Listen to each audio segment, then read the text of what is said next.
The castle had forgotten what warmth felt like. For 120 years, the stones of Castle Dracula had known only the chill of eternal winter, the silence of abandonment, and the hollow footsteps of a master who no longer lived but merely existed. The Carpathian Mountains rose like jagged teeth around the ancient fortress, their peaks perpetually shrouded in mist that seemed to mourn something long dead. Snow fell in the courtyard where no children played, where no merchants haggled, where no life dared to venture except when summoned by necessity or curse. Count Dracula stood at the window of his private chambers on the highest tower, watching the sun rise over the distant villages with eyes that held no reflection. He had not seen his own face in a mirror for centuries, but he knew what he had become. The aristocratic features that once turned heads in the courts of Europe had hardened into a mask of marble perfection, beautiful and terrible, utterly devoid of anything resembling joy. His black hair fell past his shoulders, untouched by age or decay, and his pale hands rested on the stone sill with the stillness of a statue. He did not breathe unless he chose to speak. He did not blink unless he remembered that mortals found the unblinking gaze disturbing. He existed in a state between life and death, neither fully one nor the other, and the weight of that existence had become unbearable. 120 years ago, he had smiled for the last time. It was the morning his beloved wife, his mortal bride Elisabetta, had died in his arms despite his desperate attempts to save her. She had been ill for weeks, and he had searched frantically for a cure, offering gold, threatening scholars, even bargaining with darker powers than himself. But mortality claimed her as it claimed all things not cursed with his particular brand of damnation. In her final moments, she had touched his cold cheek and whispered that she forgave him for what he was, that she loved him despite the monster he had become. And he had smiled through his tears, a broken, agonized smile, because she had given him something no one else ever had. She had seen him not as a creature of nightmare, but as a man worthy of love. When she died, that smile died with her. He had buried her in the chapel beneath the castle, in a tomb of white marble surrounded by eternal candles that he personally maintained each night. And he had locked away every emotion that might have made him vulnerable again. Love was a weakness. Hope was a lie. Compassion was a luxury the damned could not afford. So he became what the legends said he was, a predator, a shadow, a count who ruled over emptiness and called it a kingdom. His servants moved through the castle like ghosts themselves, forbidden to speak unless spoken to, forbidden to meet his eyes, forbidden to exist as anything more than extensions of his will. They brought him blood in crystal goblets, maintained the endless corridors of dust and decay, and disappeared into their quarters when their duties were complete. Some were bound to him by ancient oaths, others by dark magic, and a few by the simple terror of what he might do if they tried to leave. He did not know their names. He did not care to know. They were furniture that occasionally moved. The village at the base of the mountain had learned long ago not to attract his attention. They left offerings at the boundary stones on the first of each month, baskets of wine and bread that he never touched, but that satisfied some primitive need to appease the monster in the castle. Occasionally, when the hunger became too strong, he would descend and take what he needed, always careful to leave them alive, always choosing those who would not be missed or those who had committed crimes that the village elders whispered about. He was a monster, yes, but he had rules. He did not kill children. He did not take the innocent without cause, and he always returned to his castle before dawn, to his empty chambers, to his endless solitude. Winter had come early this year, more brutal than any in living memory. The village had suffered, and when the castle's ancient furnaces failed in the eastern wing, even his supernatural resilience could not entirely ignore the creeping cold that penetrated stone and bone alike. His majordomo, an ancient creature named Gregor, who had served the Dracula line for 3 centuries, had suggested hiring mortal servants from the village to clean and restore the long-abandoned sections of the castle. Dracula had agreed with a wave of his hand, caring nothing for the details, retreating further into the library where he spent most of his nights now, reading the same books he had read 1,000 times, searching for something he could no longer name. That was when she arrived. Elena was her name, though he did not learn it until much later. She came with 3 other village women, all of them terrified, all of them clutching crosses beneath their heavy wool cloaks as they were led through the castle gates by Gregor. The majordomo's instructions were simple. They were to clean the eastern wing top to bottom, restore what could be restored, and report any structural damage. They were to work during daylight hours only. They were never to enter the western tower, the chapel, or the master's private chambers. They were never to speak to the count if they saw him, and they were to be gone before sunset, every single day without exception. The other 3 women worked in frantic silence, scrubbing floors with hands that shook, polishing silver that had not seen light in decades, always glancing toward the shadows, as if expecting claws to emerge. They whispered prayers under their breath and completed their tasks with mechanical efficiency, desperate to fulfill their contract and escape. But Elena was different. Gregor noticed it first, reporting to Dracula one evening with a tone of concern that almost penetrated the count's indifference. The girl was not afraid. Oh, she was cautious, certainly, and respectful of the rules, but there was no terror in her eyes when she walked the corridors. She cleaned slowly, methodically, as if she actually cared about the results rather than simply wanting to finish and flee. She spoke softly to the portraits on the walls, commenting on the beauty of a painted sunset, or the sadness in a long-dead countess's eyes. She left the windows in the eastern drawing room open for an hour each day, allowing fresh air to chase away centuries of stagnation, and she arranged the furniture not for efficiency, but for aesthetics, as if someone might actually sit in those rooms again and appreciate the view. Dracula listened to Gregor's report with the same empty detachment he brought to everything, but some small part of him, buried so deep he barely recognized it, was curious. Who was this mortal who walked his halls without fear? What kind of fool or saint cleaned a vampire's castle as if it were a home rather than a tomb? He found himself watching her from the shadows. He told himself it was caution, making sure she did not steal or cause damage, but the truth was more complicated. She moved through the rooms with a grace that reminded him of dancers he had seen in Vienna centuries ago. Her simple peasant dress somehow dignified by the way she carried herself. Her hair was dark brown, often tied back with a faded ribbon, and her face had the kind of beauty that came not from perfect features, but from genuine warmth. She hummed while she worked, not hymns of protection, but folk songs about springtime and lost loves, and the sound echoed through corridors that had known only silence. 3 weeks passed. The other women completed their sections and stopped coming, taking their payment and fleeing back to the safety of the village. But the eastern wing was vast, and Elena continued alone, arriving each morning just after dawn, leaving promptly at sunset. Gregor offered to hire replacements, but Dracula, in a moment he could not explain, refused. Let her finish the work, he said. One mortal could do no harm. But he continued to watch her, this mysterious girl who sang in his house of sorrow. It happened on a morning when the sun was particularly cruel, streaming through the newly cleaned windows with a brightness that would have burned his skin if he ventured too close. He had been in the library all night, reading but retaining nothing, his mind circling the same thoughts it had circled for a century. What was the point of immortality if every moment felt like drowning? What was the purpose of power if it could not bring back the one person who had made existence bearable? He had not fed in a week, subsisting on animal blood that tasted like ash, and the hunger gnawed at him with teeth sharper than his own. He should have gone to his chambers. He should have sealed himself away from the daylight, from the world, from everything. But instead, he found himself drawn to the library's eastern entrance, the one that connected to the wing where Elena worked. He stood in the shadowed archway, watching her through the half-open door. She was in what had once been the music room, carefully dusting a pianoforte that had not played a note since Elisabetta died. The instrument was hopelessly out of tune, its strings corroded, its ivory keys yellowed and cracked. No amount of cleaning would restore it, but Elena worked as if it were a treasure, her cloth moving gently over the wood, her expression concentrated and almost reverent.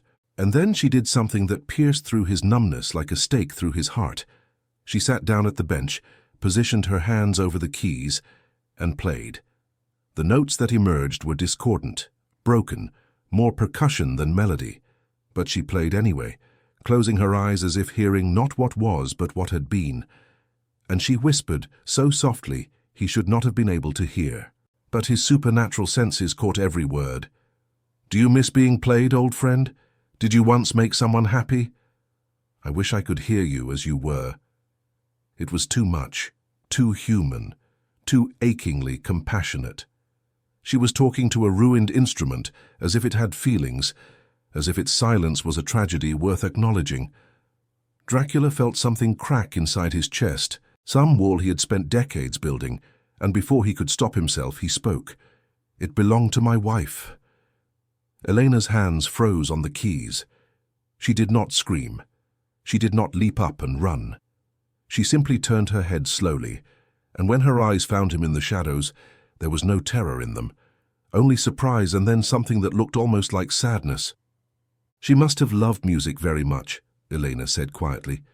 "Every day," Dracula heard himself reply, his voice rough from disuse in casual conversation.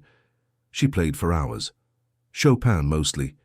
She said his nocturnes understood loneliness." Elena nodded, as if this made perfect sense, and turned back to the piano. "I am sorry I cannot make it sing for her memory. I do not have the skill, even if it were not broken." There was a long silence.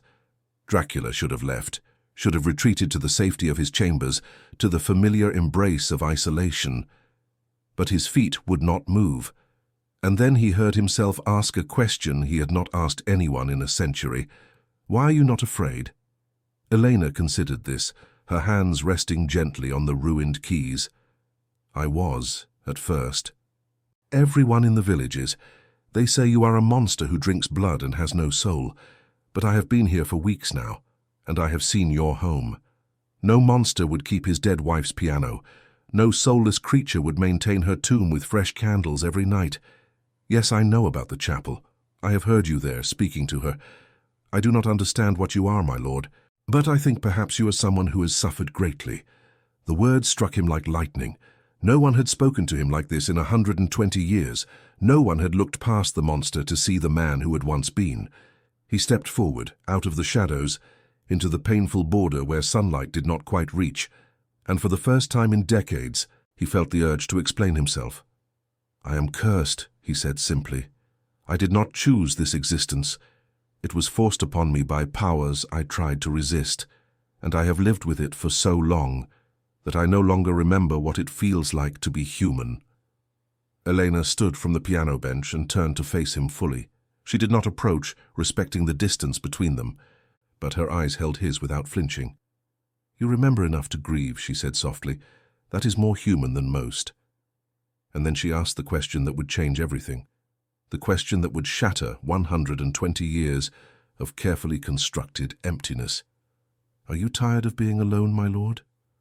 Something broke in him, some dam that had held back centuries of repressed agony, loneliness and despair.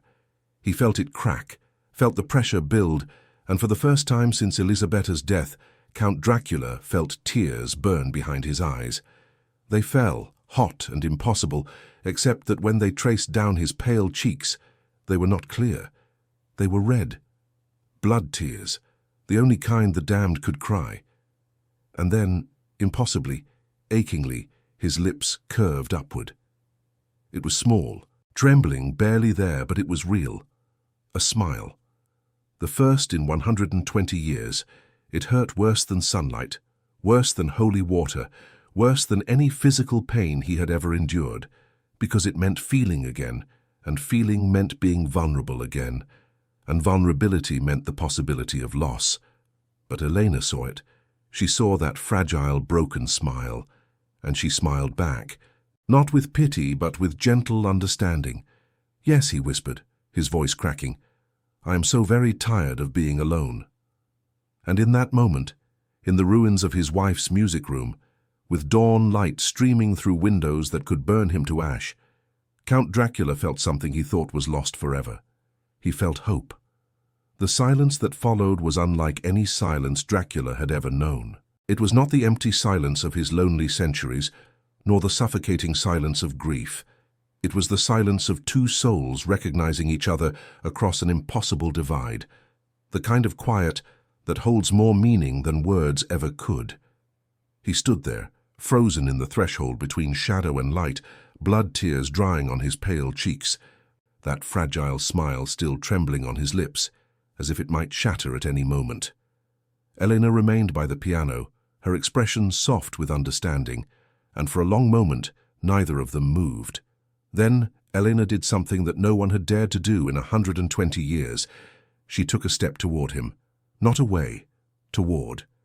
It was a small step, cautious but deliberate, and it closed the distance between them by mere inches, but those inches felt like crossing an ocean. Dracula's ancient instincts screamed at him to retreat, to rebuild his walls, to remember what he was and what she was, and why this moment of vulnerability was the most dangerous thing he had experienced in centuries. But he could not move. He could only watch as this mortal girl with eyes like warm earth looked at him not with revulsion or fear, but with something that terrified him far more. Compassion. "May I ask you something, my lord?" Elena said quietly, her voice barely above a whisper, as if speaking too loudly might break the spell that held them both. Dracula nodded, not trusting his voice. The tears had left him raw, exposed, as if someone had peeled back layers of armor he had forgotten he wore. "When was the last time someone touched you, not in violence or duty, but in kindness?" The question landed like a physical blow. He staggered back a step, his hand reaching for the doorframe to steady himself. When had someone last touched him with kindness? Elisabetta, of course. 120 years ago, when she had cupped his cold cheek in her dying hand and told him she loved him. Since then, every touch had been transactional at best, violent at worst. His servants maintained careful distance, flinching if his shadow fell across them. His victims struggled and fought. Even the dark rituals that sustained his existence required blood, but never tenderness. He had become so accustomed to isolation that he had forgotten touch could mean anything other than domination or destruction. "I cannot remember," he finally said, the words tasting like ash. "A very long time." Elena considered this, her brow furrowing with thought, and then she made a decision that would alter the course of both their fates. She moved closer, slowly, giving him every opportunity to retreat or refuse, and when she was near enough that he could smell the lavender soap she used and hear the steady rhythm of her mortal heart, she reached out her hand. Not to strike, not to defend, but simply to offer. "May I?" she asked, her palm open, waiting. Dracula stared at that hand as if it were a holy relic that might burn him. Part of him wanted to flee, to dissolve into mist, and escape to the farthest corner of his castle where no light and no kindness could reach him. But another part, the part that had smiled for the first time in 120 years, wanted desperately to accept what she offered. Slowly, moving as if through water, he extended his own hand and placed it in hers. Her skin was warm. He had forgotten warmth. His flesh was cold as marble, dead tissue animated by dark magic, but her hand radiated life. She did not flinch at the chill of his touch. Instead, she gently closed her fingers around his, holding his hand with the same care she had shown the ruined piano, and she smiled at him. It was a small smile, sad but genuine, and it pierced through his defenses more effectively than any stake. "You are cold," she said softly, not as an accusation but as an observation. "Does it hurt?" "Every moment," he admitted, surprising himself with his honesty. "Not the cold itself, but what it represents. I am a dead thing that refuses to lie down. I am a mockery of life, sustained by the suffering of others. The cold is merely a reminder of what I have lost." Elena did not release his hand. Instead, she squeezed it gently, as one might comfort a friend in pain. "Then let me offer you warmth," she said, "not to change what you are, for I have no power to break curses, but simply because you deserve kindness, no matter what you believe you have become." Something in Dracula's chest, something that should not have been able to function, seemed to stutter and restart. He felt heat building behind his eyes again, more blood tears threatening to fall, and he knew he should pull away, should end this before it became something neither of them could control. But he did not. He stood there, holding the hand of a mortal girl in the ruins of his dead wife's music room, and let himself feel. They remained like that for what might have been minutes or hours, time losing meaning in the weight of the moment. Finally, Elena spoke again, her voice gentle but practical. "The sun is rising higher, my lord. This room will soon be too bright for you. You should return to safety." He nodded, knowing she was right, feeling the pressure of approaching daylight like a physical weight. But before he released her hand, he found himself asking another question, one that revealed just how much his carefully constructed isolation had crumbled. "Will you return tomorrow?" Elena met his eyes, and in hers he saw not pity, not fear, but simple human decency. "I have work to complete, my lord. The eastern wing is not yet finished. So yes, I will return, and will you speak with me again?" The question came out more vulnerable than he intended, almost pleading, and he hated himself for it. But he could not take it back. "If you wish it," Elena said, and then she added something that made his broken heart ache. "I think perhaps we are both lonely, my lord, and there is no shame in seeking company." She released his hand then, stepping back to allow him retreat, and he felt the absence of her warmth like a wound. He moved backward into the shadows, his body already beginning to weaken as dawn claimed the castle, but his eyes remained on her until the last possible moment. Then he turned and fled, dissolving into mist and racing through the corridors to his chambers, where he sealed the heavy curtains and collapsed onto his bed, trembling like a mortal with fever. What had he done? What madness had possessed him to reveal himself like that? To show weakness to a human? She could betray him, could tell the village elders about the monster who wept blood tears and craved companionship. They could come with their crosses and stakes and holy water, and he would let them, because after 120 years of numbness, even death might be preferable to returning to that emptiness, now that he had remembered what feeling was like. But even as fear and self-loathing warred within him, he could not forget the warmth of her hand, or the way she had looked at him with understanding rather than judgment. And despite everything, despite all his instincts screaming that this was dangerous, that attachment only led to loss, that he should drive her away before his curse could touch her, Count Dracula found himself hoping desperately that she would keep her word, that she would return, that he might speak with her again. He did not sleep that day, though exhaustion pulled at him. He lay in his chambers, staring at the canopy above his bed, replaying every word, every gesture, trying to understand what had happened and what it meant. By the time sunset approached and his strength returned, he had made a decision. He would see her again. He would allow himself this one small connection, this brief respite from eternal loneliness. And if it led to disaster, if it ended as all his attachments ended, at least he would have had these moments. The next morning he waited for her in the library, positioned where he could see the eastern wing entrance, but remain hidden in shadow. She arrived precisely at dawn, as she had every day, but today she carried something extra, a basket covered with cloth. Gregor met her at the door, as was protocol, but Dracula watched through the walls, his supernatural senses tracking her movements through the castle. She went to the music room first, as if she knew he might be watching, might be waiting for proof that she would keep her word.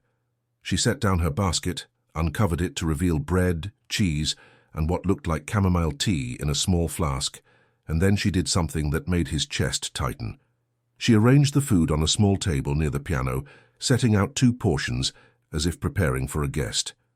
Then she began her work, cleaning and humming as she always did, but occasionally glancing toward the shadowed doorway as if expecting him.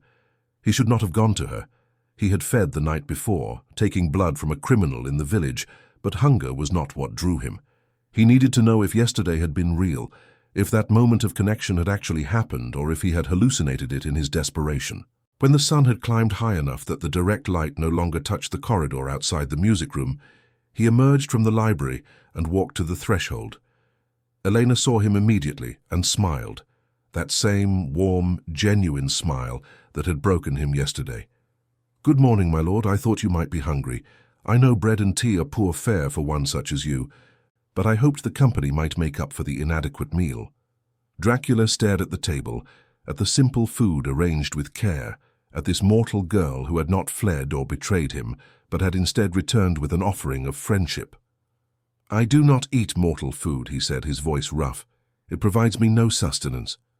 "I thought as much," Elena replied, unperturbed. "But sharing a meal is not only about nutrition, is it?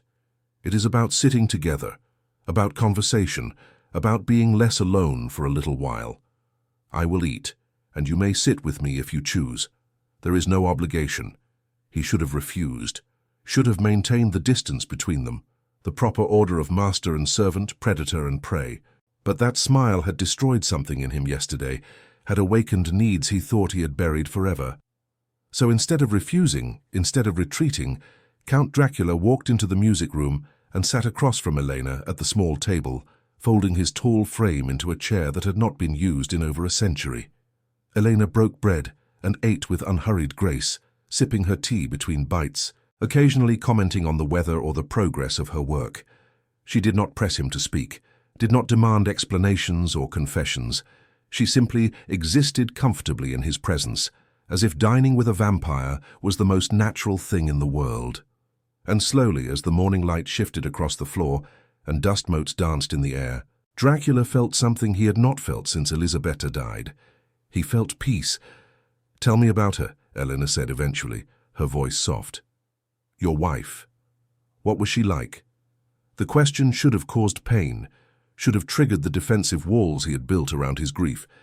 But instead, he found himself wanting to answer, wanting to share the memory of the only person who had ever truly known him. "She was kind," he said slowly, the words coming easier than he expected. "Not weak, but genuinely compassionate. She saw the best in people, even when they gave her no reason to. She loved music and poetry, and she laughed easily. Too easily, perhaps. She married me knowing what I was, knowing the curse I carried, and she loved me anyway. That takes courage," Elena said. "Both to love a cursed man and to accept love from one. You must have made her very happy." "I tried," Dracula said, and for the first time in 120 years, he allowed himself to remember not just the loss, but the joy that had preceded it. "I tried to give her every happiness I could, knowing our time would be brief. Every night we had together felt stolen from fate, and when she died, I felt as if fate had finally collected its due." Elena was quiet for a moment, her tea forgotten in her hands. "May I ask how long you were married?" 23 years, he said. 23 years of pretending we could have a normal life, that my curse did not matter, that love could conquer the darkness. And then she fell ill and I learned that love conquers nothing. It only makes the loss more unbearable. Or perhaps, Elena said gently, it makes the time you had more precious. Would you trade those 23 years to avoid the pain of losing her? The question struck him silent. Would he? Would he erase Elisabetta from his life, unmake their love, return to the empty creature he had been before her? No, he realized. Never. Even knowing how it ended, even carrying this grief for 120 years, he would not trade a single moment he had shared with her. No, he admitted quietly, I would not. Then she gave you a gift, Elena said, smiling sadly. She gave you the knowledge that you can love, that you can be loved, and that gift does not die just because she did. They sat in silence after that, but it was a comfortable silence, the kind shared by people who understood each other without needing constant words. When Elena finished her meal, she stood and gathered her cleaning supplies, preparing to return to work. But before she did, she paused and looked at him with something like concern. My lord, may I speak freely? Always he found himself saying, meaning it. The other servants are frightened of you. Gregor and the others who serve in the castle. They obey out of fear, not loyalty. It must be lonely being surrounded by people who cannot see past what you are to who you are. If you wish, I could visit not just to work, but to talk. To offer friendship, if such a thing is possible between us. Dracula felt his throat tighten. Friendship. When had he last had a friend? The other nobility of his time had feared or envied him. The dark creatures he commanded respected his power but felt no affection. And mortals, well, mortals ran from him or died by his hand. The concept of friendship, simple and uncomplicated, felt as foreign as sunlight. I would like that, he said, the admission costing him something but also freeing something. Very much. Elena nodded, her smile brightening the gloomy room more effectively than any candle. Then I will return tomorrow, and we will talk again. Perhaps you could tell me more about the castle's history. I have seen so many beautiful things in these rooms, and I would love to know their stories." After she left, after the sound of her footsteps faded and he was alone again with the ghosts and shadows, Dracula returned to his chambers and did something he had not done in over a century. He looked at himself in the mirror that should have shown no reflection, using dark magic to temporarily force his image into the glass. He studied his face, seeing it as Elena must see it. Cold, pale, beautiful in the way statues are beautiful but empty. Except now, there was something different, a softness around his eyes that had not been there before, a slight curve to his lips, the echo of that impossible smile. He was changing. After 120 years of stasis, of existing in frozen misery, he was beginning to thaw. And it terrified him even as it gave him something he thought he had lost forever. It gave him a reason to face the next night, and the night after, and all the nights to come. Days became weeks, and weeks became something neither of them had dared to name. Elena arrived each morning with the dawn, and Dracula found himself waiting for her with an anticipation that felt dangerously close to mortal joy. They fell into a pattern that was both simple and profound. She would work in the eastern wing, restoring rooms that had been abandoned to dust and memory, and he would appear when the sun climbed high enough that the shadows offered him safe passage. They would talk, sometimes for hours, about everything and nothing. She told him about the village, about her childhood as the daughter of a baker who had died when she was 12, about her mother who had remarried and now had other children to care for. She spoke of small dreams, wanting to learn to read beyond the simple prayers she knew, wanting to see the ocean someday, wanting a life that was more than just survival. And he, in turn, told her things he had not spoken aloud in over a century. He described the courts of Europe before the Great Wars, the art and music and literature that had flourished and died. He recited poetry in languages she did not understand, then translated them so she could hear the beauty of the words. He showed her portraits of his family, explaining the tragedies that had led to his curse, the choice that was not truly a choice when faced with death or dark immortality. He did not spare himself in the telling, did not paint himself as a tragic hero. He told her the truth, that he had killed, that he had fed on the innocent when hunger overrode reason, that he was capable of terrible cruelty when the emptiness became too vast. She listened to all of it, without judgment, her eyes reflecting sadness but never disgust. When he finished confessing his sins, expecting her to flee or condemn him, she simply said, "You have lived a long time, my lord, and made choices both good and terrible. But the man who grieves for those choices is not the same as the monster who made them. We are all more than our worst moments." It was forgiveness he did not deserve, and it humbled him in ways he could not express. But their growing connection did not go unnoticed. Gregor, the ancient majordomo who had served the Dracula line since before memory, watched with increasing concern. He had seen his master suffer through the loss of Elisabetta, had witnessed the transformation from grieving husband to empty shell, and now he observed this new development with the wariness of one who had lived long enough to know that hope was often the cruelest torture. One evening, after Elena had left and Dracula stood alone in the music room, staring at the chair where she always sat, Gregor approached with the careful deference of a servant who knew he was about to overstep his bounds. "My lord, if I may speak plainly," Gregor began, his voice a whisper of dried leaves. "Speak," Dracula commanded, not turning from the window where the last light of day was fading into twilight. "The girl, Elena. She has been coming here for nearly 2 months now. The eastern wing was completed weeks ago, yet you have not dismissed her. The other servants speak of it. They wonder at your interest in a common village girl." "Let them wonder," Dracula said coldly. "My business is not their concern." Gregor hesitated, then pressed forward. "Forgive me, master, but I remember what happened with Lady Elisabetta. I remember how you loved her, and I remember how her death nearly destroyed you. This girl is mortal, young, fragile. Whatever you believe you are building with her can only end in loss. Either she will age and die while you remain unchanged, or the hunger will overcome you and you will destroy her yourself, or the village will discover your attachment and they will take her from you to punish you. There is no future in this, my lord. only pain.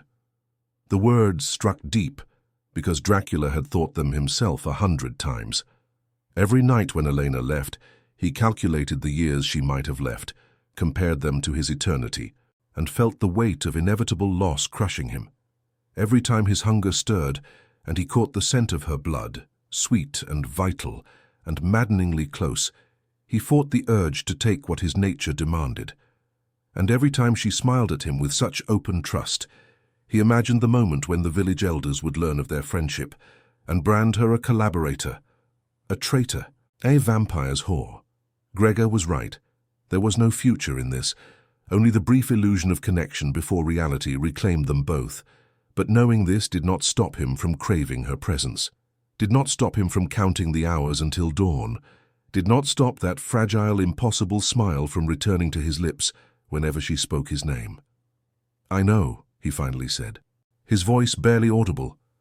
"I know all of this, Gregor, but I cannot stop. For 120 years I existed in darkness, and she is the first light I have seen. Even if it blinds me, even if it burns me to ash, I cannot turn away." Gregor bowed his head, accepting defeat. "Then I will pray for you, Master, for whatever mercy might still exist in this cursed world." After Gregor left, Dracula stood alone in the growing darkness and allowed himself to acknowledge what he had been denying. He was falling in love with Elena, not the desperate, passionate love he had felt for Elisabetta, but something gentler and perhaps more dangerous.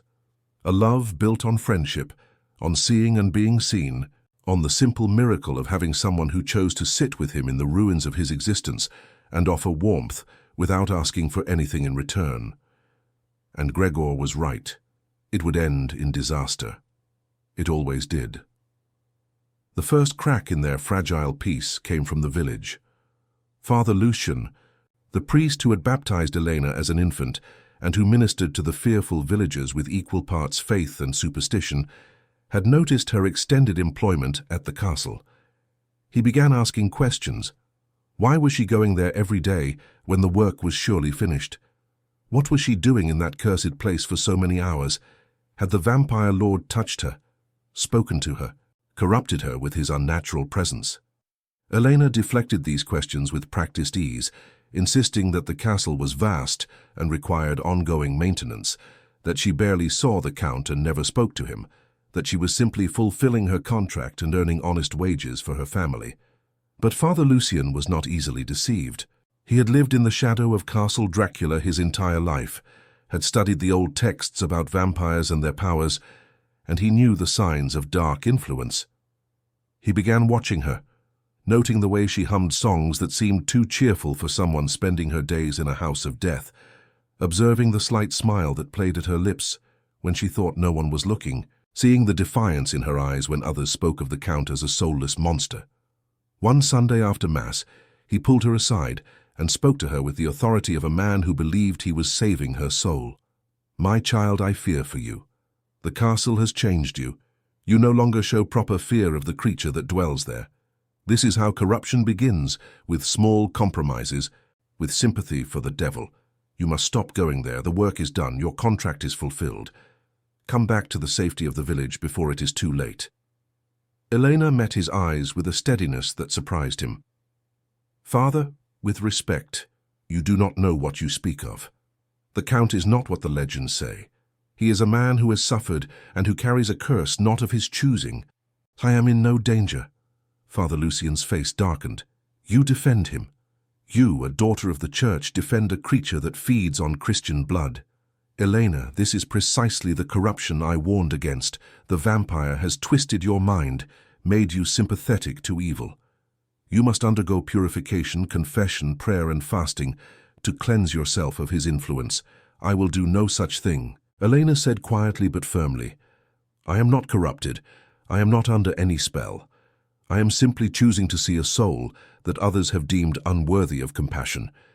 Is that not what our faith teaches us, Father? To see the humanity in all creatures, to offer mercy even to those who seem beyond redemption." The priest's expression shifted from concern to anger. "There is no redemption for the damned, girl, and if you continue down this path, you will join him in damnation. I am giving you 1 week to cease your employment at the castle. If you refuse, I will be forced to speak to the village council. They will not be as understanding as I am attempting to be." The threat was clear. If Elena did not comply, she would be cast out, branded as a collaborator with evil, possibly even subjected to the same violence the villages reserved for witches and demon worshippers. Her family would suffer by association. Her mother might be forced to choose between her daughter and her other children. Everything Elena had in the world could be stripped away simply because she had dared to show kindness to a monster. That evening, when she arrived at the castle, Dracula knew immediately that something was wrong. Her usual smile was strained, and her hands trembled slightly as she removed her cloak. He did not press her, giving her time to settle, but his concern grew as the minutes passed, and she remained silent, staring at the floor as if it held answers to questions she did not want to ask. Finally she spoke, her voice barely above a whisper.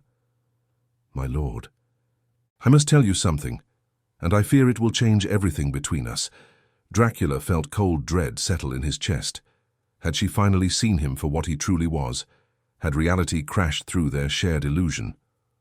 "Whatever it is," he said carefully, "you may speak freely. I will not be angry." Elena took a deep breath, then met his eyes with the courage that had first drawn him to her. "Father Lucien knows. He knows I have been speaking with you, that I no longer fear you as the village believes I should. He has given me an ultimatum. Stop coming here, or face punishment from the village council. Exile, perhaps. Or worse." The words fell like stones into dark water. Dracula had known this moment would come, had prepared himself for it in theory, but the reality was far more painful than he had anticipated. Of course he would have to let her go. Of course her safety, her life in the village, her future were more important than his selfish desire for companionship. He should tell her to leave now, to never return, to forget him and build a life among her own kind where she belonged. But before he could speak, Elena continued, and her next words shattered what remained of his carefully constructed resignation. "I told him no. I told him I would not stop coming here, that you deserved compassion as much as any creature, and that I would face whatever consequences came from that choice." Dracula stared at her in shock. "You refused him. Elena, do you understand what you have done? The village will turn against you. They could exile you or worse. Your family will suffer. Your entire life will be destroyed. You must reconsider. You must choose safety over this foolish loyalty to a monster who can offer you nothing." But Elena shook her head, and in her eyes he saw not fear but determination. "You are not nothing, my lord. These weeks we have spent together, the conversations we have shared, the friendship we have built, that is not nothing. You matter. Your suffering matters. Your capacity for goodness matters. And I will not abandon you simply because frightened men with crosses demand it. I have seen your humanity, and I will not unsee it to make others comfortable."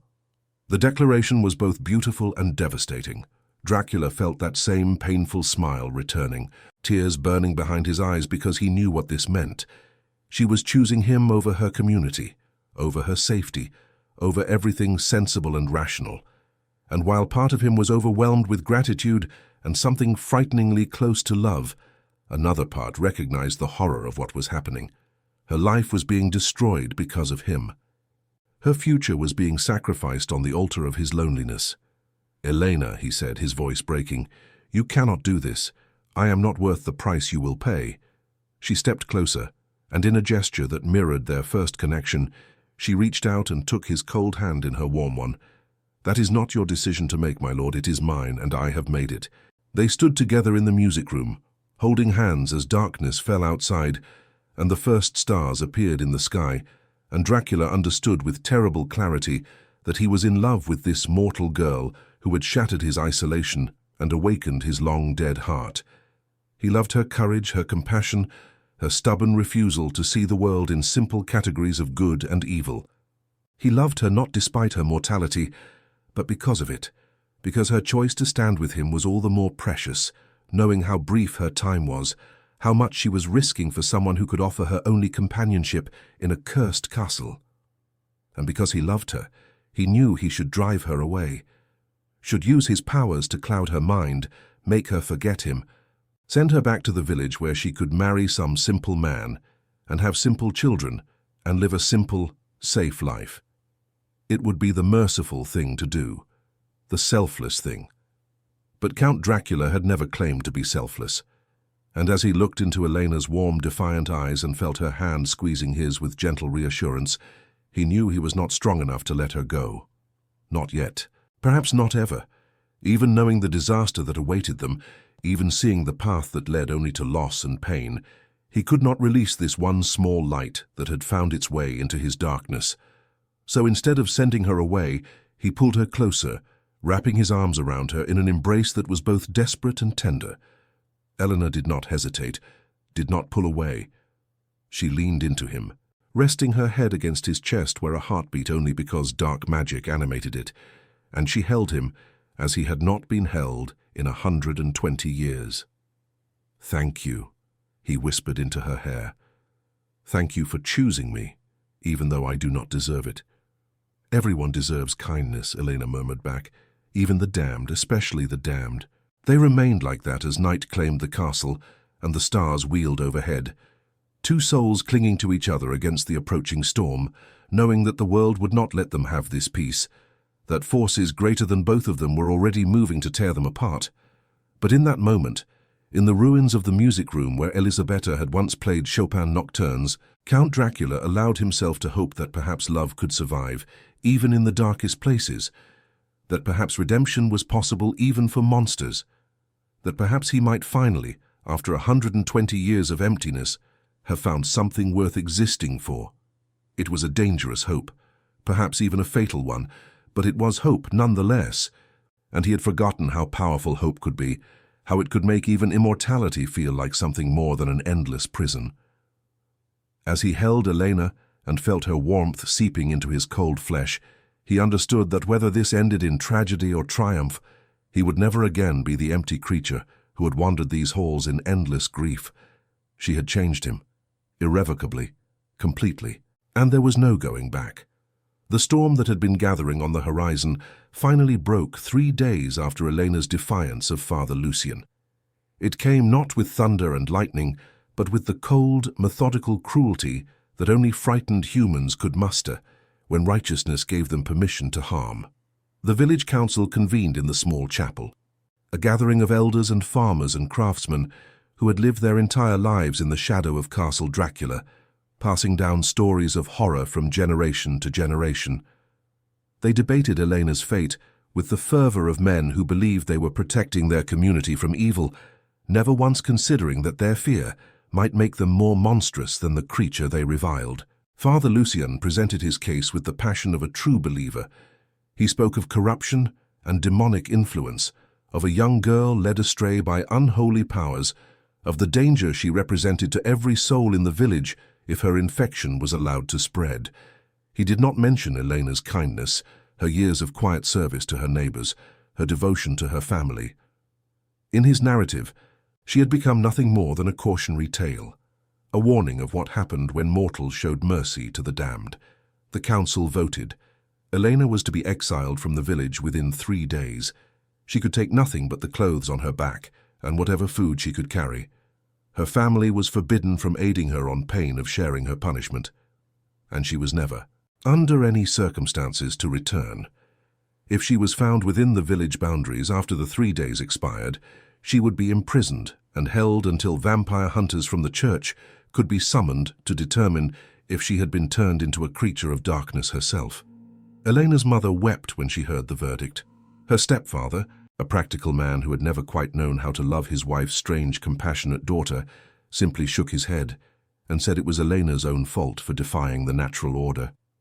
Her younger half-siblings stared at her with wide, confused eyes, too young to understand why their sister was being sent away, but old enough to sense the fear that permeated the household. Elena accepted it all with a dignity that broke her mother's heart. She did not beg or plead. She did not curse the council or Father Lucien. She simply began preparing for her exile with the same methodical care she brought to everything. She packed a small bag with practical items, said goodbye to her mother with a long embrace that said everything words could not. And as twilight fell on that terrible day, she walked through the village gates toward the only place that had ever truly felt like home. She walked toward Castle Dracula. Dracula had been pacing the library for hours, his supernatural senses having detected the turmoil in the village, even from this distance. He had heard the church bells that announced the council meeting, had felt the weight of collective judgment settling over the land like a shroud, and he had known with terrible certainty that the consequences of their friendship were falling on Elena's innocent head. When he finally sensed her approaching the castle gates, walking alone through the darkness with that small bag clutched in her hands, something inside him shattered and reformed simultaneously. She was coming to him. After being cast out of everything she had ever known, she was seeking refuge with a monster, and he understood in that moment that he had a choice to make, one that would define not just his relationship with Elena, but his very nature. He could send her away, use his powers to cloud her mind and make her forget him, force her back toward some semblance of a normal life, even if it meant condemning her to wandering homeless and alone. It would be the merciful choice, perhaps, the selfless one. Or he could offer her sanctuary, open the gates of his cursed castle, and give her shelter, knowing that doing so would bind their fates together irrevocably, that it would make him responsible for her well-being, that it would give the village and the church all the proof they needed that she truly was in league with a vampire. He chose mercy of a different kind. He chose to give her a home. Gregor opened the gates at his master's command, his ancient face carefully neutral as Elena walked through, looking small and vulnerable against the massive stone archway. She crossed the courtyard that Dracula had watched her cross so many times before, but this time there was no return journey planned. This time she was not a visitor. She was a refugee seeking asylum in the last place in the world that would have her. Dracula met her in the entrance hall, and the sight of her nearly undid him. Her face was pale but composed, her eyes dry though he could smell the salt of tears she had shed earlier.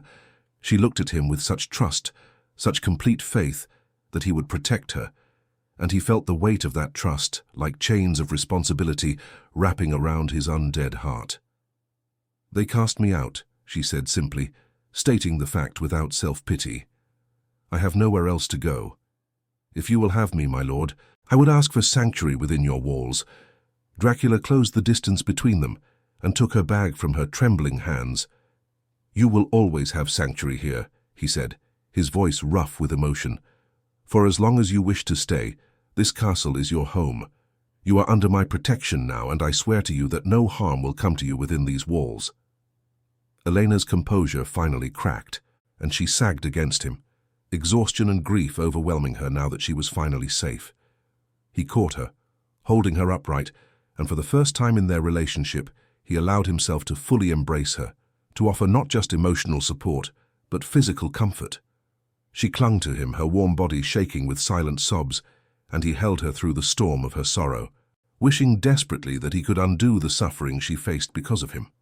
When her tears finally subsided, he guided her through the castle to rooms he had ordered, prepared the moment he sensed her approaching. They were in the western wing, close to his own chambers, furnished with care using items salvaged from better days. A bed with clean linens, a wardrobe filled with clothes that had belonged to Elisabetta and other women of his bloodline, a writing desk by the window, and most importantly, a fireplace to chase away the eternal chill of the castle. It was not a servant's quarters. It was a lady's suite, offered to her not as an employee but as an honored guest. Elena looked around the room with wonder, touching her grief-strained features. "My lord, this is too much. I cannot accept such generosity." "You can and you will," Dracula said firmly. "You have sacrificed everything for the sake of compassion. The least I can offer is comfort and safety.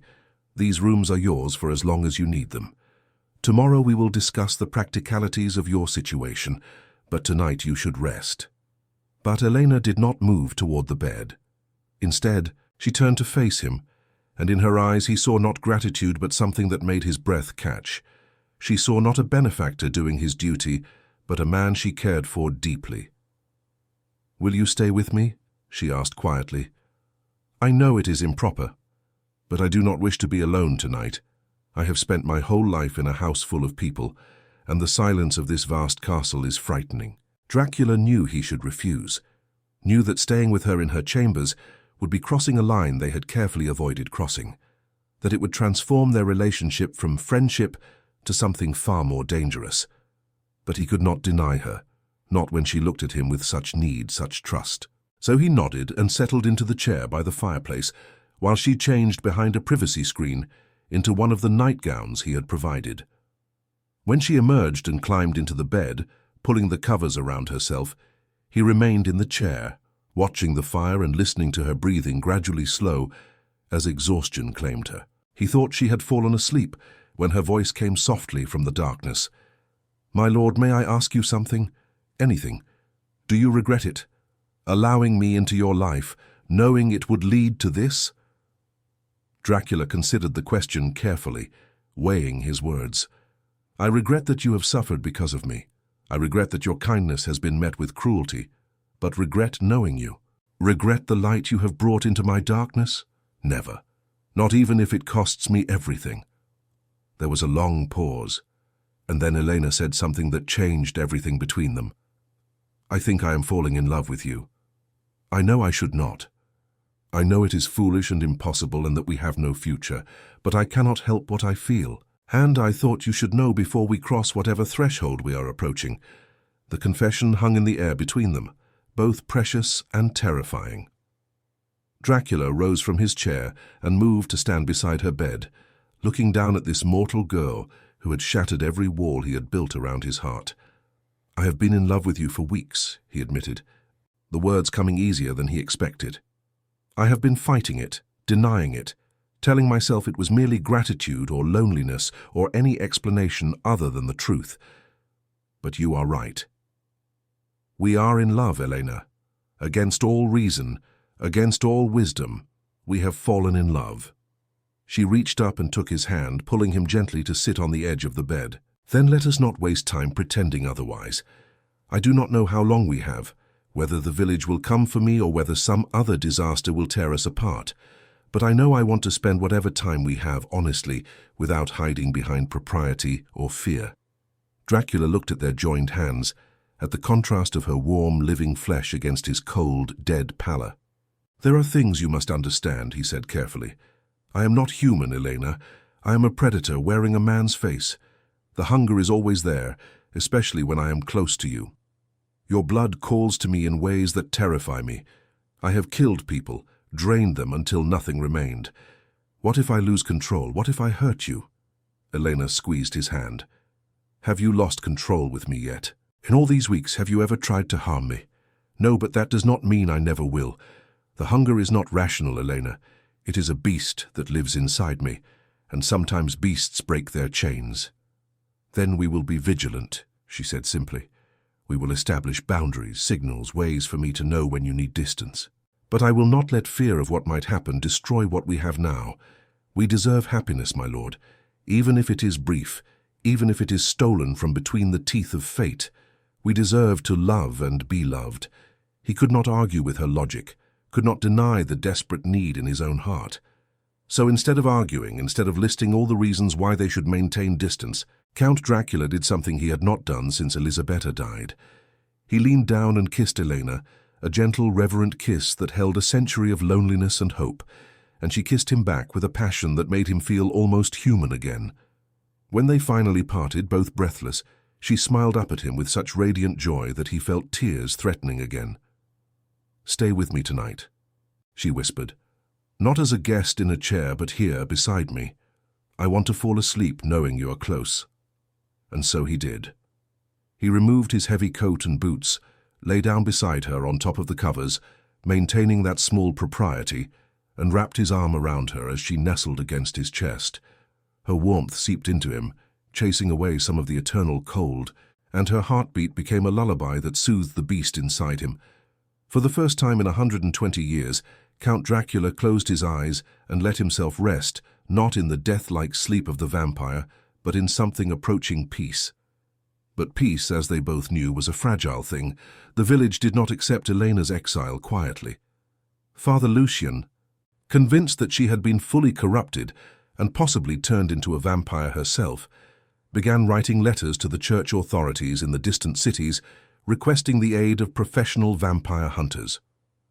These were not the superstitious farmers with pitchforks and torches of legend, but trained warriors who had studied the weaknesses of the undead, who carried blessed weapons and holy relics, who had successfully destroyed ancient vampires across Europe. They were efficient, ruthless, and utterly convinced of their righteousness. 3 weeks after Elena took refuge in the castle, they arrived. There were 5 of them, led by a man named Brother Thomas, who had dedicated his life to hunting vampires after losing his entire family to a nest of the creatures decades earlier. He was methodical, patient, and driven by a faith that bordered on fanaticism. He did not announce his presence to the village immediately.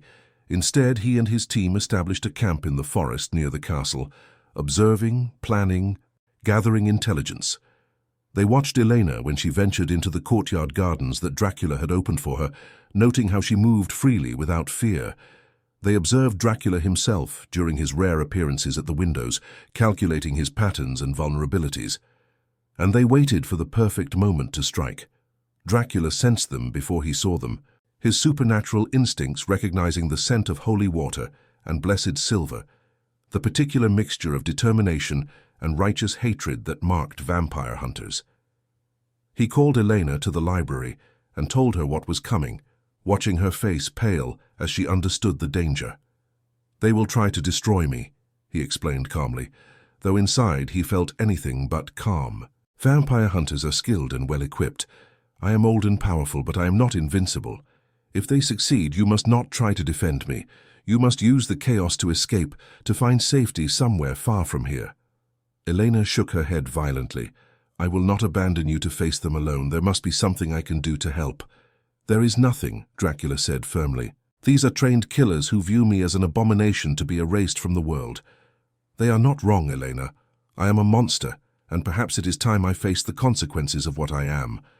"Do not say that," Elena pleaded, moving close to grip his arms. "You are not a monster. You are a man who has been cursed but who has never stopped fighting to maintain his humanity. I have seen your kindness, your compassion, your capacity for love. That is what you are, not the curse that was forced upon you." Before Dracula could respond, before he could argue or explain or prepare her further, the attack came. It was not the dramatic assault of legends, with a mob storming the gates with fire and fury. It was precise, surgical, terrifying in its efficiency. Brother Thomas and his hunters breached the castle through a forgotten entrance in the chapel that Dracula had thought sealed, moving through the corridors with practiced stealth. They knew to avoid direct sunlight confrontation, knew that vampires were strongest at night, so they struck at dawn when Dracula's powers were at their lowest ebb.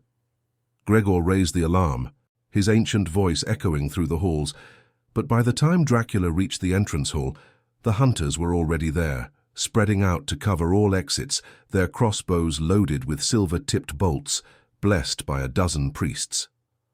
Brother Thomas stood at their center, holding a crucifix that glowed with genuine holy power, and his eyes blazed with the certainty of righteous purpose.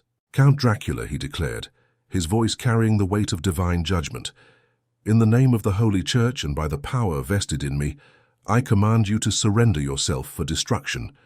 You are an affront to God and nature, a plague upon the innocent, and your reign of terror ends today." Dracula felt the full weight of his curse pressing down on him. The crucifix burned his eyes even from across the hall, and the holy water the hunters had used to mark their entry point sent tendrils of pain through his supernatural senses. He could fight them, certainly. He could transform into mist, or summoning wolves, or use his inhuman strength to tear through their blessed weapons. But violence would only confirm everything they believed about him, would prove that he was indeed the monster they claimed. And Elena was watching from the stairs, her hand pressed to her mouth in horror, and he knew that whatever choice he made now would define him in her eyes forever.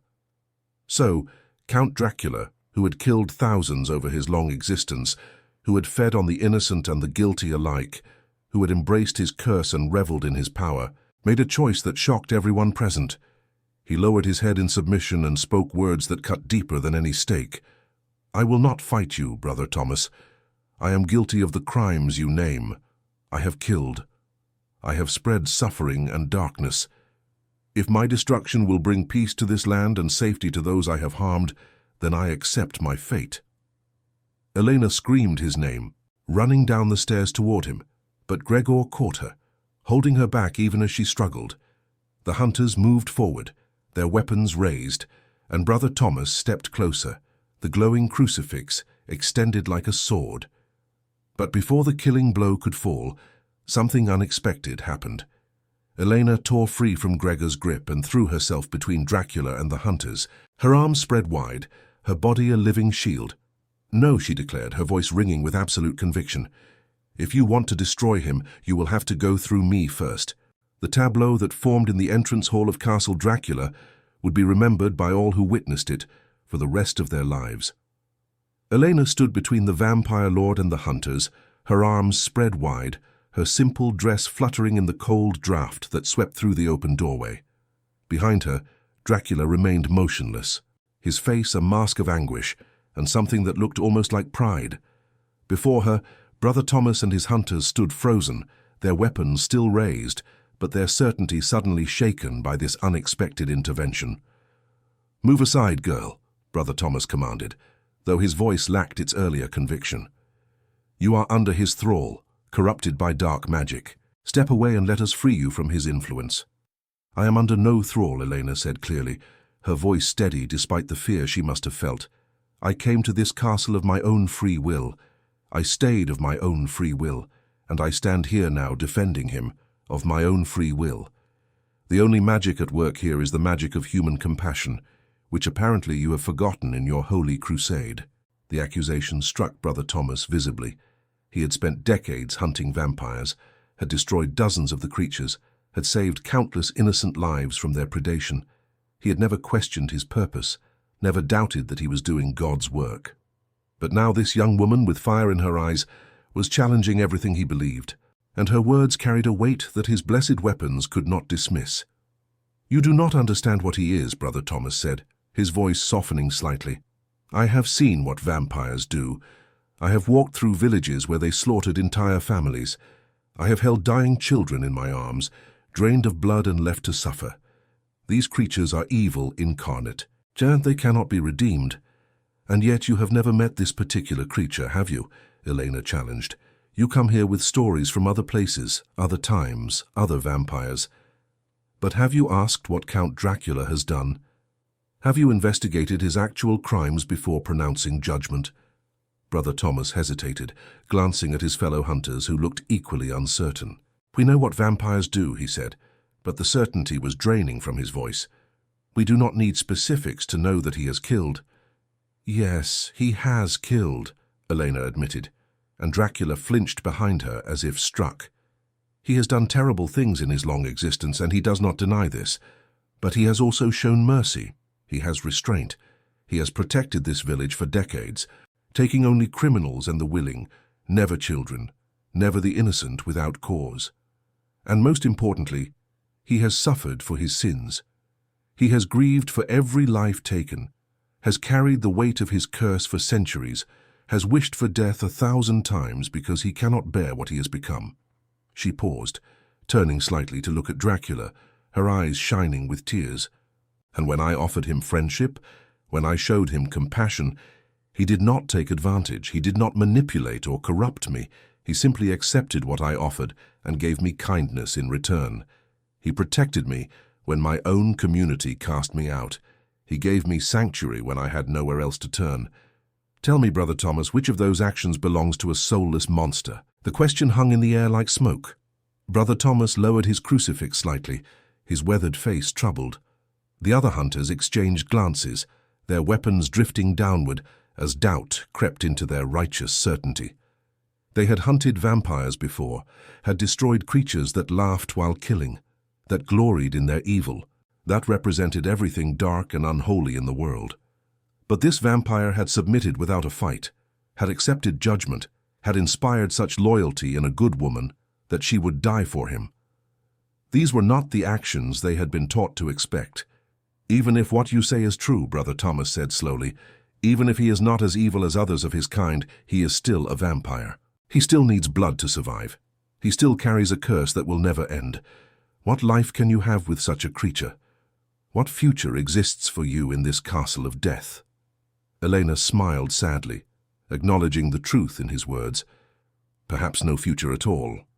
Perhaps only days or weeks before some other disaster claims us. But I would rather have a brief time filled with genuine love and connection than a long life spent in the safety of hatred and fear. Count Dracula has taught me something important, Brother Thomas. He has taught me that redemption is not about erasing the past or becoming perfect. It is about choosing every single day to be better than you were, to fight against the darkness within yourself, to hold on to humanity even when the entire world tells you that you have no humanity left. She turned fully to face Dracula then, reaching back to take his cold hand in her warm one. And he has chosen goodness, despite everything. Despite the curse, despite the hunger, despite 120 years of grief and isolation. He chose to be kind to me.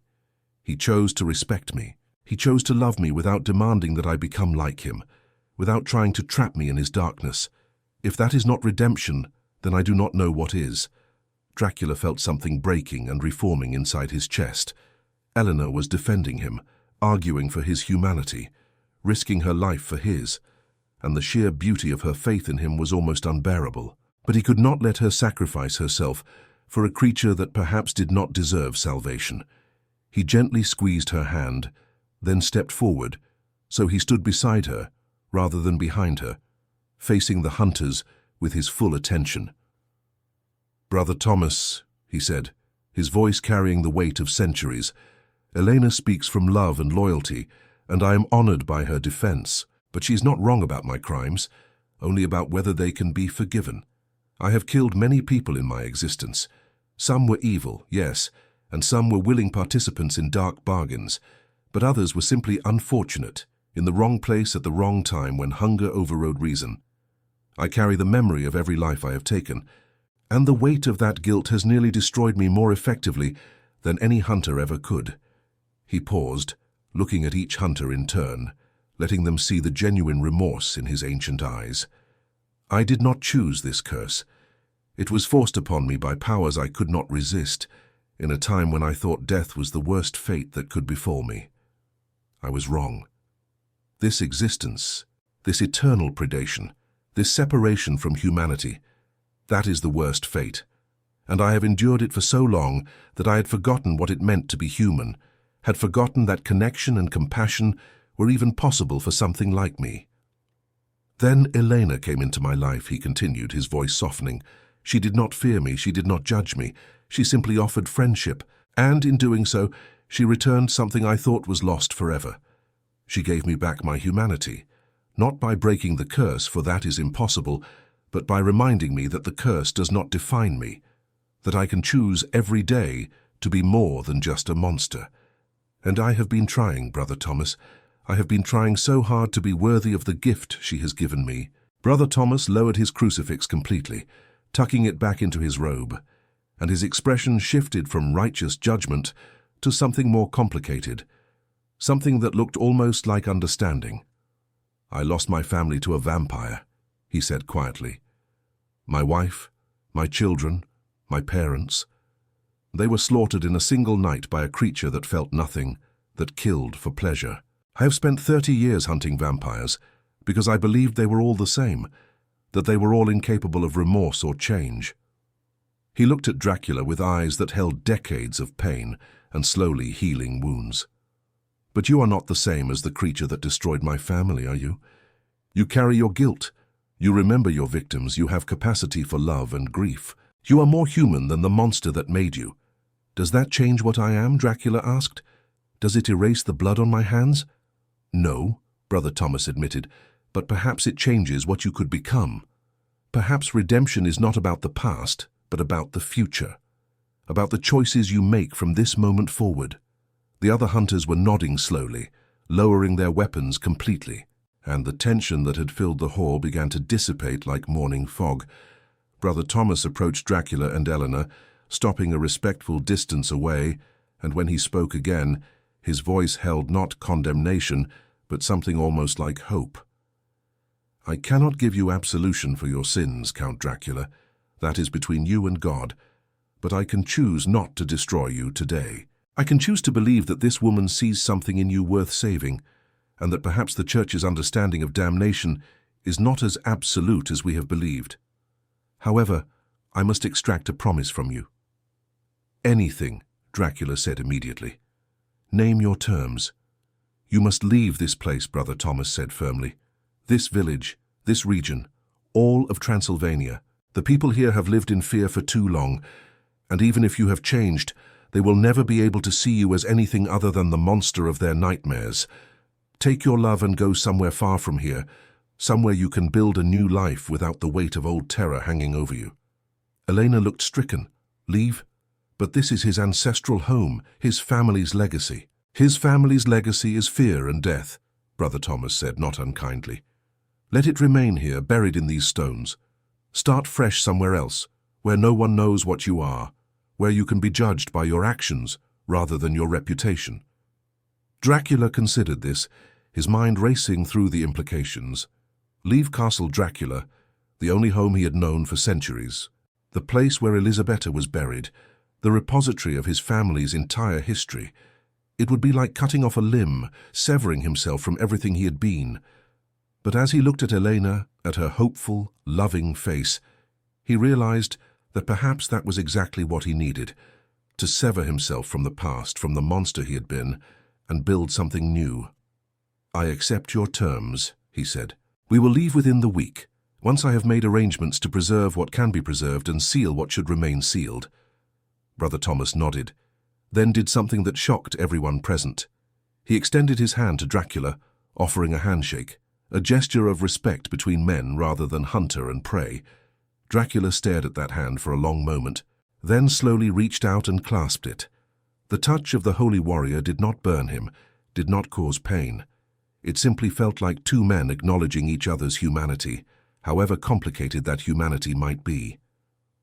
"May God have mercy on your souls," Brother Thomas said quietly, "both of you, and may you find peace in whatever life you build together." The hunters left us precisely as they had arrived, gathering their weapons and departing through the chapel entrance, leaving behind only the lingering scent of holy water and the profound silence of avoided tragedy. When they were gone, when the castle was quiet once more, Dracula and Elena stood together in the entrance hall, holding each other as if they might dissolve if they let go. "We have to leave," Elena said, her voice muffled against his chest. "We have to abandon everything." "Not everything," Dracula corrected, pulling back to cup her face in his hands.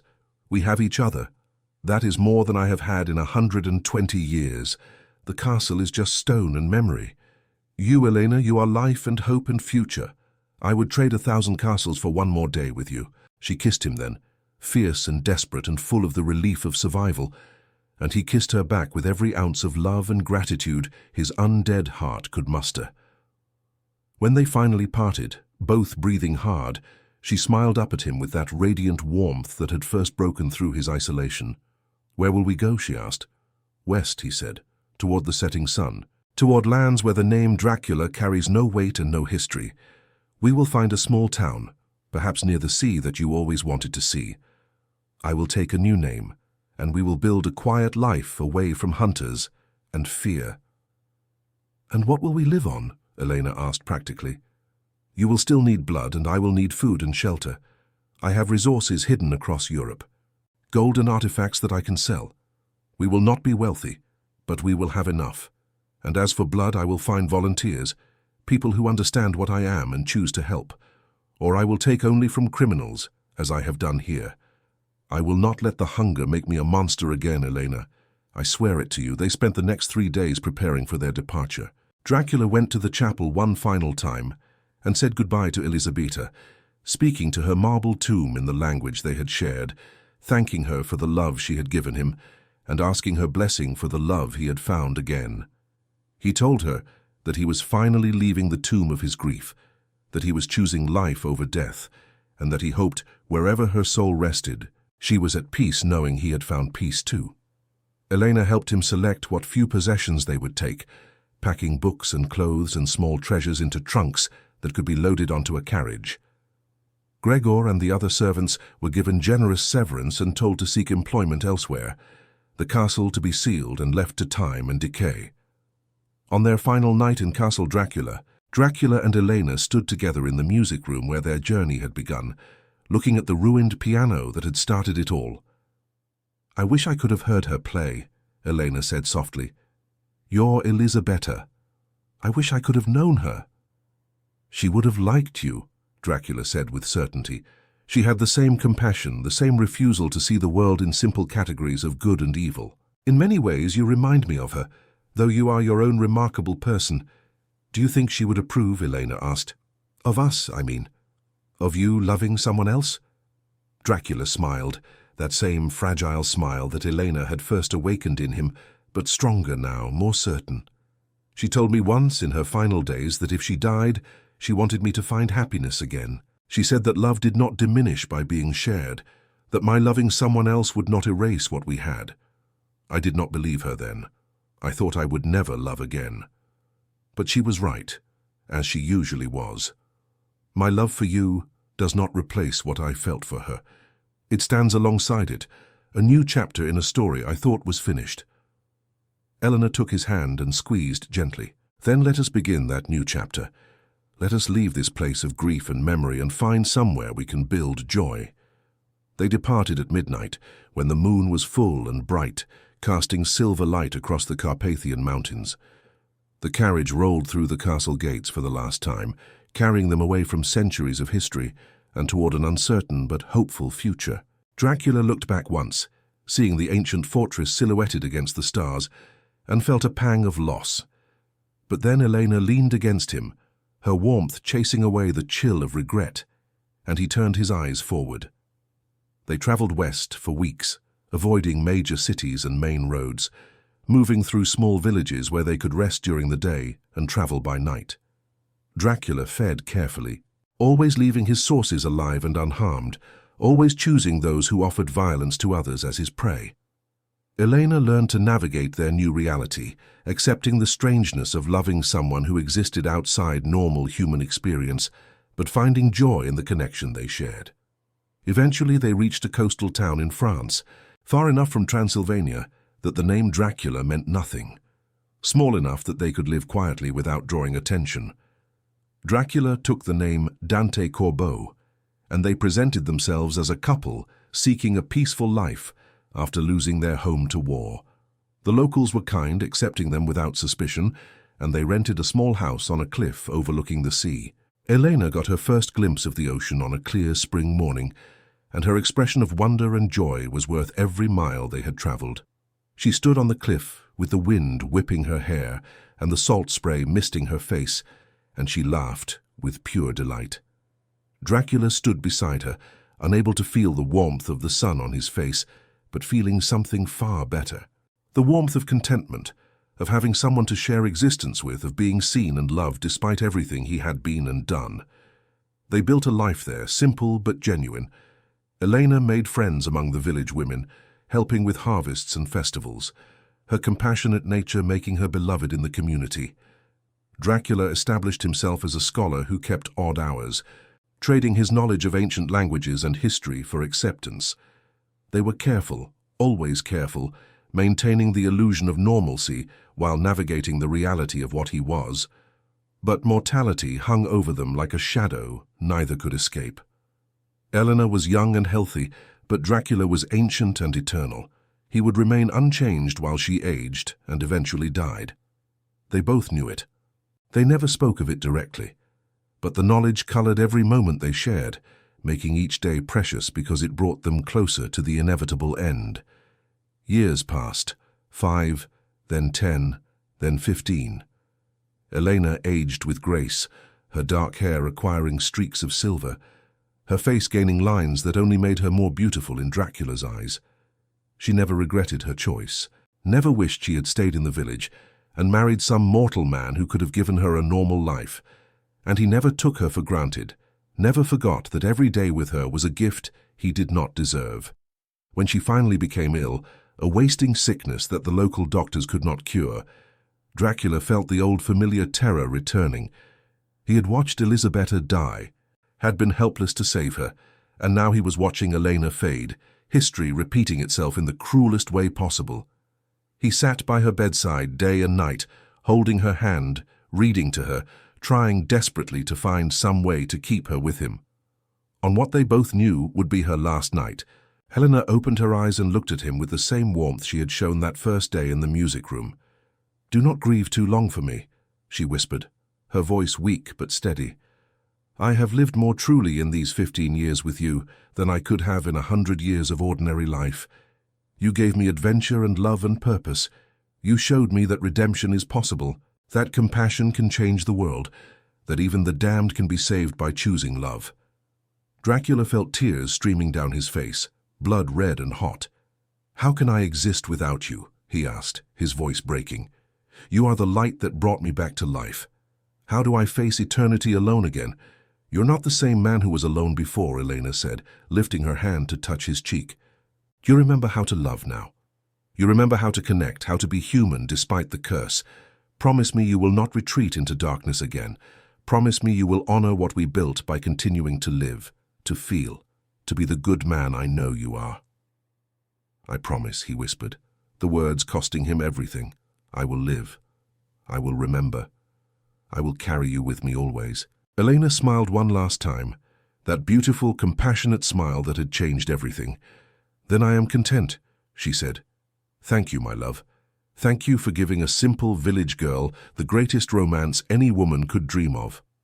Thank you for letting me save you." And then, peacefully, with her hand in his and her eyes fixed on his face, Elena died. Dracula sat with her body for hours, just holding her, memorizing every detail of her face, every line that marked the years they had shared. When dawn came, he finally released her and made the arrangements, burying her in the churchyard overlooking the sea, with a simple stone that read, "Elena Corbeau, beloved wife who taught a monster how to be human." The grief was different this time. It was no less profound, no less painful. But it did not destroy him as Elisabetta's death had. Because Elena had been right, he was not the same man. He had learned that love did not require possession, that loss did not negate the beauty of what had been. He mourned her deeply, visiting her grave every night, speaking to her as he had once spoken to Elisabetta. But he did not shut down. He did not retreat into emptiness. He continued living in the village, helping where he could, being the good man she had believed he could be. And sometimes, when the moon was full and the sea was calm, Count Dracula would stand on the cliff where Elena had first seen the ocean, and he would smile. It was a sad smile tinged with loss and longing, but it was real. It was human. And though 135 years had now passed since he last smiled before meeting Elena, though he was once again alone, he knew that he would continue to smile. Because she had taught him how, because her love had transformed him in ways that could never be undone. He was still a vampire, still cursed, still damned by the standards of church and society. But he was also redeemed in the ways that mattered. He had learned compassion. He had experienced genuine love. He had chosen goodness over darkness again and again, because one brave woman had looked at a monster and seen a soul worth saving. And as the waves crashed against the rocks below and the stars wheeled overhead in their eternal dance, Count Dracula understood that this was redemption.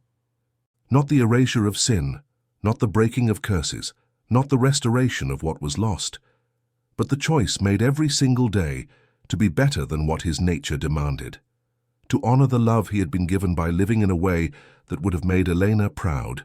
He was still alone. He would be alone for centuries more, perhaps forever, but he was no longer empty. And in a world of darkness and death, that small light she had kindled in him continued to burn, a testament to the transformative power of compassion and proof that even the damned could learn to smile again.